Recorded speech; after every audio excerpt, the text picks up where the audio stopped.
At the beginning of the story, we see a very simple man named Henry, who was working his night shift at a toll booth. His face looked as if his life had completely lost its color. When he reached home in the morning, his wife Debbie also said the same thing, that he didn't love her anymore. She reminded him that everything used to be very different when he did. While they were talking, suddenly someone knocked loudly on the door from outside. When Henry opened it, his friend Eddie was standing there, along with a man named Joe, whose condition looked very bad. Joe started vomiting repeatedly. Since Debbie was a nurse, she brought him inside to help. Then Eddie told Henry that his basketball team had a match today, and since Joe couldn't play in this condition, Henry should play in his place. Henry tried to refuse, but Eddie made him wear a jersey and took him along. On the way, Henry asked where the game would be played. Eddie said it wasn't very far, just about 15 minutes away. Soon after, Eddie asked Henry to stop the car, and said they would be back in a while as they were just going to get some food. He told Henry to sit there and keep the car running. But while leaving, Eddie and his two other companions wore masks. Henry didn't even know the other two men. All three of them pulled out guns and entered a bank. Poor Henry still had no idea that Eddie and his companions were here to rob the bank, and that he was their driver. The car itself was stolen, and they had started it by removing the wires. After some time, the men came running out of the bank in different directions. Meanwhile, a security guard noticed Henry. He was wearing a t-shirt just like the thieves, so the guard assumed he was one of them and arrested him. The police tried hard to get Henry to reveal the names of his companions, but Henry only knew Eddie. He was so innocent that he didn't even mention Eddie's name, thinking, whatever he is, he's still my friend. Because of this, Henry was sentenced to 3 years in prison for attempting to rob a bank. As soon as he entered prison, he met Max, who started talking to him kindly. The next day at breakfast, Max told Henry that every prisoner there once had dreams, but then something unfortunate happened in their life that led them to this place. He asked Henry, "What is your dream?" Henry replied, "I don't have any dream." Hearing this, Max said, "Not having a dream is the biggest crime.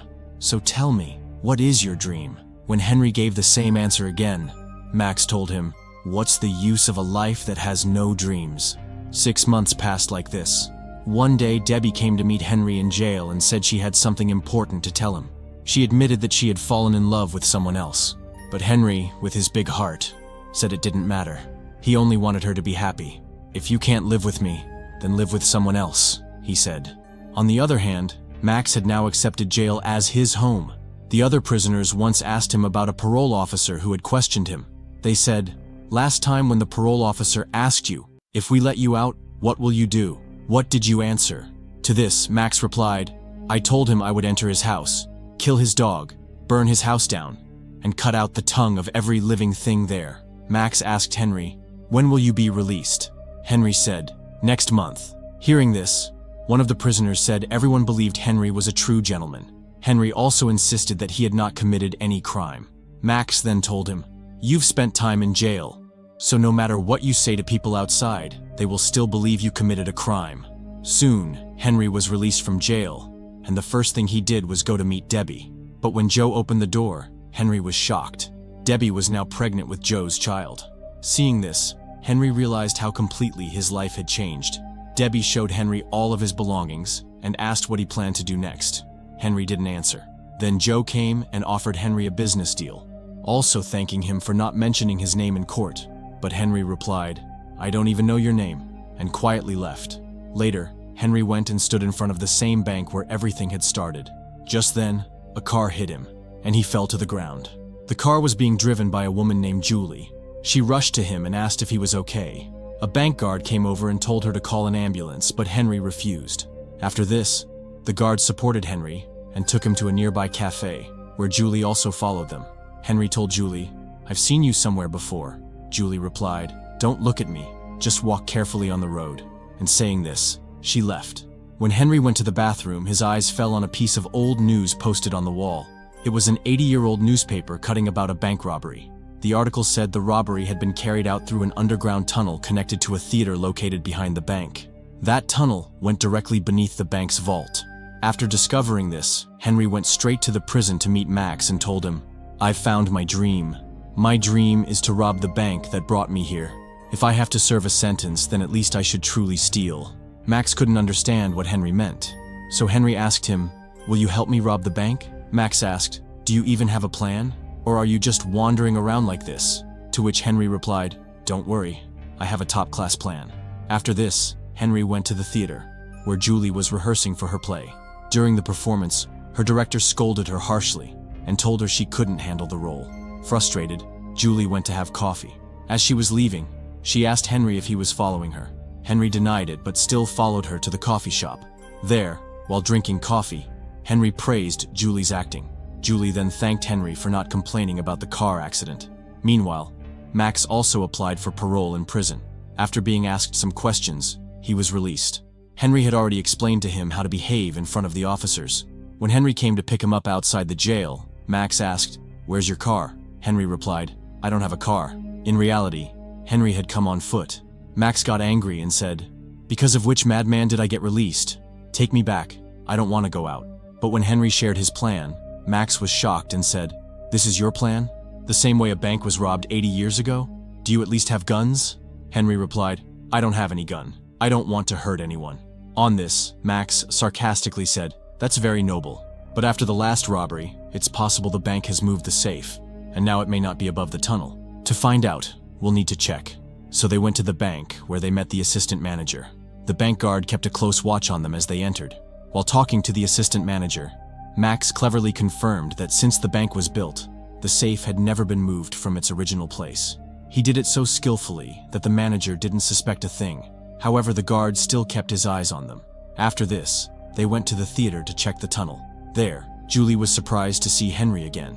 But Max quickly said, "When I was young, I performed in many plays here. I've brought Henry to show him this place. Do you mind if I take a look inside?" As they went in, Julie asked Max which plays he had performed. Max immediately mentioned Shakespeare.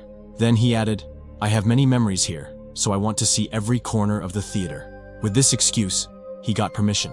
As soon as Max left, Julie asked Henry if Max was his father. Henry replied, "No, he's just a good friend." Meanwhile, a staff member of the theater took Max to the tunnel door while showing him around, and Max started inspecting it. On the other hand, when Julie asked Henry what he did, Henry simply said that he had just been released from prison and wasn't doing anything at the moment. Julie was shocked. "Why were you in jail? Did you commit a murder or something?" she asked. Henry replied, "It's a long story. I'll tell you some other time." After this, they planned to meet for dinner that evening. Back home, Max told Henry that the tunnel went through the wall of the green room, so they would have to take over that green room at any cost. But Henry was more focused on getting ready for his date with Julie. He asked Max how he looked. Max laughed and said, "You're looking your best as always. Go and enjoy your date. We'll plan later." During their date, Julie told Henry that she wanted to become a great actress, someone whose name everyone knew. During the same evening, Henry told her the whole truth about how he went to jail and how he now really wanted to rob a bank. Julie was shocked to hear this plan, but by now she had started liking Henry's company. They later went home, and their closeness grew even stronger. The next morning, Henry and Julie went to Max's place. But Max wasn't happy to see Julie. Henry assured him not to worry, saying she would be working with them now. Max then pulled Henry aside and angrily asked why he had told her the whole plan. Later, while eating, Julie asked Max why he had gone to prison. Max replied that he had committed many murders. While going to the theater, Julie and Henry came up with an idea. Why not hold auditions there? This way, they could spend more time inside the theater. But after some time, Max got another idea. He said, "Why don't we remove the actor whose green room it is and give that role to Henry? That way, we can keep digging comfortably, and no one will ever know." Henry said, "But I don't know anything about acting." Max boosted his confidence and replied, "Look at your face. You're a natural actor. No one can do it better than you. And anyway, it's the lead role." Not long after, that actor left the play on his own, saying he had gotten work in a big movie. But in reality, Max had tricked him. When Julie found out, she became very angry and said, "Will you people only stop after ruining my career?" Henry gave the audition, and surprisingly, he was selected. Now their work inside the theater would be even easier. But within a day or two, they realized that the tunnel work was too much for just 2 people, so they decided to include Joe in the plan. After a lot of convincing, Joe finally agreed. But when Joe saw the tunnel, he said, "What's the need for all this? Just take a gun and rob the bank directly." Max snapped back, "We don't want to steal like fools like you." Slowly, the work began. Along with the digging, Henry also started taking his acting role very seriously. Now, Henry didn't just want money, he wanted to do something new in life. One night, while Henry was on his way home after work, the bank guard who had arrested him earlier stopped him. The guard said, "You're the same man who was with those robbers. And now I see you going to the theater behind the bank many times. I won't let anything go wrong this time."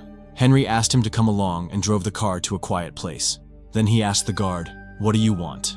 The guard explained, "Once every month, a truck goes around collecting money from our partner banks. At that time, more than $10 million are kept in this bank's safe. Only a fool would try to rob a bank at any other time. I can be your inside man and help you with the alarm system." The next day at the theater, during Julie's crying scene, the director told her, "You've never loved anyone, right? Your heart has never been broken. That's your problem. Without this feeling, you'll never be a great actress." During the break, Julie went to the bathroom and began crying. Henry asked her if she was okay. Julie burst into tears and said, "Yes, I've never loved anyone. What should I do? But I want to be an actress." Henry comforted her, saying, "You love me. You just don't know it yet. And I'm sure you'll become a great actress." Then the two of them kissed. That night, while Max and Henry were planning the robbery, someone knocked on the door. When Henry opened it, he saw Joe and Eddie standing there. Eddie said, "Joe told me everything, and now I'm also part of your plan." But Max disliked Eddie immediately. He asked Henry, "Who is this specimen?" Eddie replied, "I know everything. That's why you have no choice now." Max repeated, "Can someone tell me who this fool is?" Eddie got irritated and said, "I'm in this plan, and you're out, old man." Max directly told him to leave, but Eddie mocked him again by calling him old man. This time Max lost his temper and moved toward Eddie to hit him. Henry somehow intervened and stopped the fight. The next day, Max and Henry went to the theater and learned that their show would be ending in just a few days. Both of them became upset. Henry said, "I don't think we'll be able to rob the bank now." Actually, Henry had also fallen in love with Julie. He knew they would have to rob the bank and run away afterward, but now he didn't want to leave Julie. Max angrily reminded him, "You pulled me out of jail to help you, and now you're refusing to do the job? I've spent my whole life just talking. I was in prison for a long time. Now that I'm out, I will definitely commit a crime." That night, Henry met Julie and told her, "We'll have to rob the bank on the first day of the show. After that, I'll run away to California. You also have to work in Hollywood. You'll meet me there, right?" But hearing this, Julie got furious. She said, "If you were going to leave, then why did you make me believe in love? You only used me to enter the theater. I won't meet you anywhere. It's my mistake that I fell in love with a thief." Finally, the day of the show arrived, the same day as the bank robbery. The director told all the actors, "Today is your day. Go and leave your mark. We only have 10 minutes left." At the same time, the money truck arrived at the bank, just as the guard had informed them. Henry continued acting in the play, but as soon as he got the chance, he slipped away to help his companions. Everything was going according to plan. First, they broke through the brick wall with a tool.